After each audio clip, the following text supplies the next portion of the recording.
वाल्मीकि महाराज की जय। श्री श्री 108 गुरु ज्ञाननाथ महाराज की जय। भीम जय संविधान, जय माँ रमा भाई।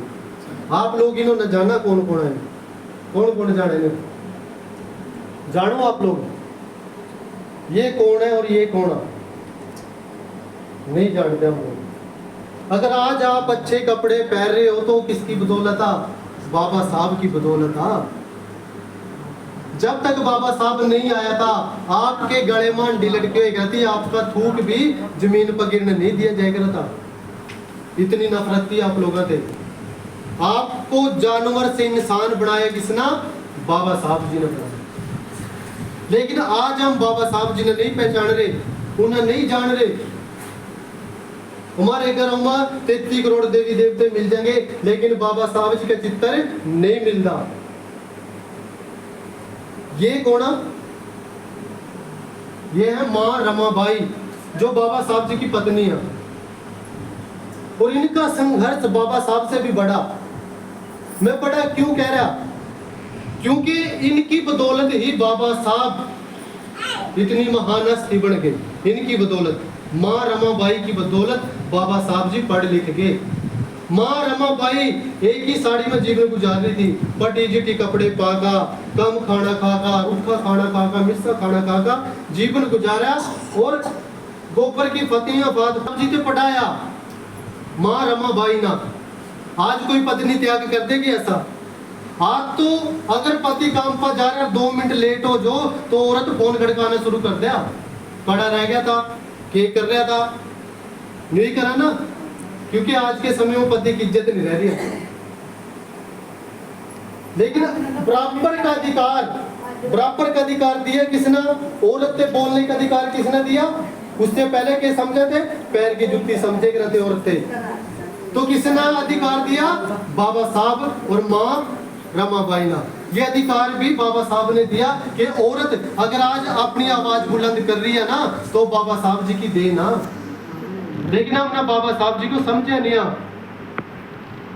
बाबा साहब जी ना औरतों के गल में पैर की जुत्ती वाली तख्ती हटा दी। क्या किसी देवी देवते ने हटाई थी? क्या किसी देवी देवते ने आपके अच्छे कपड़े पहनने का अधिकार दिया? लेकिन बाबा साहब ने दिया संविधान की रचना करका, आप वास्तव संघर्ष करका। और माँ रमाबाई का त्याग देखो कैसा। अगर आज हमारे बच्चे के सिर में भी दर्द हो जाए या बुखार हो जाए ना, 2 दिन बुखार ना उतरा तो हमारा रोना शुरू हो जा, हम तरह तरह के बाबे पर जाना शुरू कर दिया, ताकि बीज पुआना शुरू कर दिया। लेकिन माँ रमाबाई ना आप लोगों वास्ता 4 बच्चे कुर्बान कर दिए। बाबा साहब की कुर्बानी ऐसी थी कि अपने 4 बच्चे आप लोगों वास्ता कुर्बान कर दिए। आपसे अच्छा अधिकार दिले वास्ता, आपसे अच्छा जीवन जीने वास्ता, जिंदे जी आप तो स्वर्ग में ला दिया बाबा साहब ने। उससे पहला औरतां ना तन ढकने की इजाजत नहीं थी, कपड़े पहनने की इजाजत नहीं थी, खास करके हमारे समाज की औरतां बेटियां ना। वो अधिकार किसने दिलाया? बाबा साहब और माँ रमाबाई ना। क्योंकि माँ रमाबाई का भी उतना ही सहयोग है जितना बाबा साहब जी का। क्योंकि बाबा साहब जी अगर कामयाब हुए, क्योंकि पीछे सपोर्ट किसकी थी? माँ रमाबाई की। बाबा साहब जी की पत्नी ने सपोर्ट करा उनके कि हे साहिब आप अपने बच्चों की चिंता ना करो, आपके जो इतने बच्चे हैं आप उनकी चिंता करो। तो बाबा साहब जी ना आप लोगों को बचाने वास्ता अपने 4 बच्चे कुर्बान कर दिए। लेकिन हमारे घरों में बाबा साहब जी का चित्र देखने को नहीं आ, ना हमारे को जानकारी आ। हमारे बच्चों को पूछ लो पढ़ने वाले हैं क्योंकि बाबा साहब कौन था तो वो नहीं जान रहे। क्यों नहीं जान रहे? क्योंकि उनको सिखाया नहीं गया, क्योंकि हमने कभी उनको चित्र दिखाया नहीं। तो अपने घरों में बाबा साहब और माँ रमाबाई का चित्र होना चाहिए, ज्योतिबा फूले जी का चित्र होना चाहिए, माँ सावित्री बाई जी का हमारे घर में चित्र होना चाहिए, जो कि पूरे विश्व की, पूरे भारत देश की नहीं बाहरले देशों तक की पहली मैडम बनी थी। तो हमने औरतों के अधिकार के लिए देखो नए नए तरीके, नए नए कानून बनाए बाबा साहब जी ने। लेकिन फिर भी औरतें आज देवी देवता को मान लेगी, लेकिन बाबा साहब को मानने के लिए तैयार नहीं है। लेकिन जिस देवी ने कुर्बानी करी उस देवी को मानने के लिए तैयार नहीं है।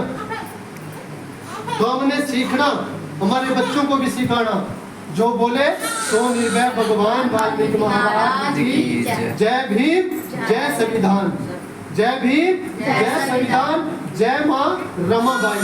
माँ रमाबाई की भी जय बोलेगा, क्योंकि आज अगर आप सुरक्षित हैं तो बाबा साहब और माँ रमाबाई की बदौलत हो। तो इनका उपकार हमने नहीं भूलना। जो बोले सो निर्भय भगवान वाल्मीकि महाराज की जय।